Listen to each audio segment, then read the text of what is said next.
Olá a todos, bem-vindo todas. Hoje eu vou falar de um assunto que é meio base na astrologia, mas que tem tanta possibilidade de explorar que eu vou pegar um ponto deles hoje, que é o estudo de Sol e Lua. Mas sobre que ponto de vista? Sob o ponto de vista de paternidade e maternidade. Vamos lá. Antes de começar a falar astrologicamente, a gente tem que pensar que hoje paternidade e maternidade é uma coisa que a gente tem que ser mais flexível do que era antigamente. Paternidade e maternidade não diz respeito a ser homem ou mulher, ser pai ou mãe.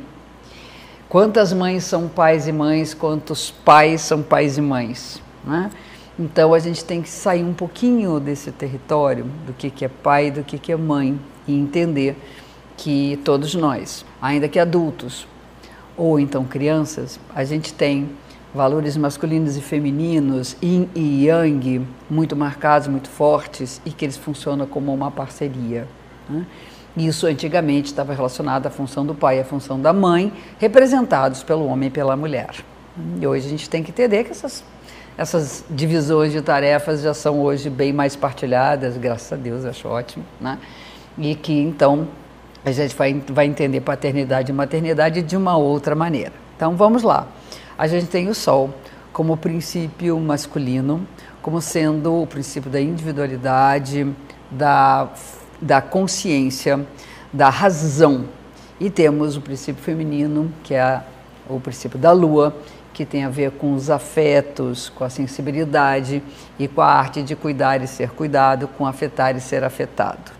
Então, para que a gente possa ter esse equilíbrio entre razão e emoção, a gente tem que ter correspondido, em relação ao mapa, a experiência do signo solar e a experiência do signo lunar em iguais, vamos dizer, numa coisa de equivalência, não em iguais proporções, que depende da situação, mas em equivalência.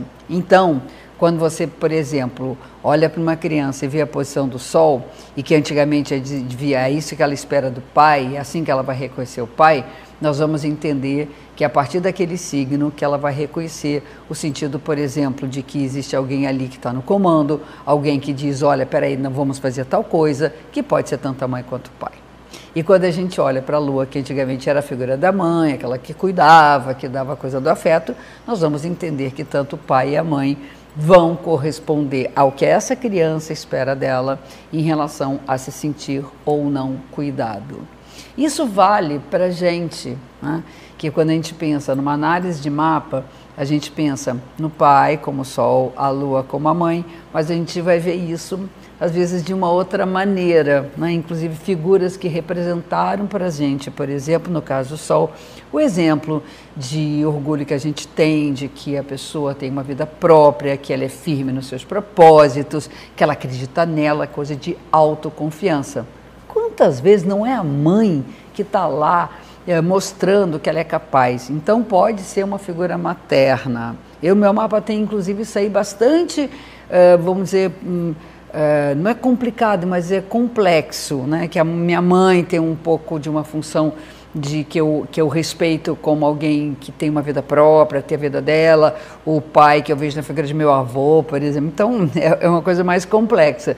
E a gente tem que tentar entender o que é para essa pessoa a ideia de que ela se sente firme, se sente segura dela própria. Então a função solar, que é chamada função paterna, é a função daquilo que nos faz sentir seguros de nós mesmos, que a gente tem autoconfiança, que a gente acredite na gente, que a gente saiba que nós podemos, o sentido de poder.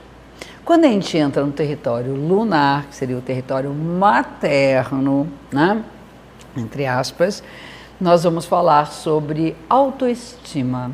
A gente saber que a gente é amado, que a gente é querido, que nós conseguimos amar, que nós conseguimos nos relacionar e tornar as pessoas próximas da gente, né?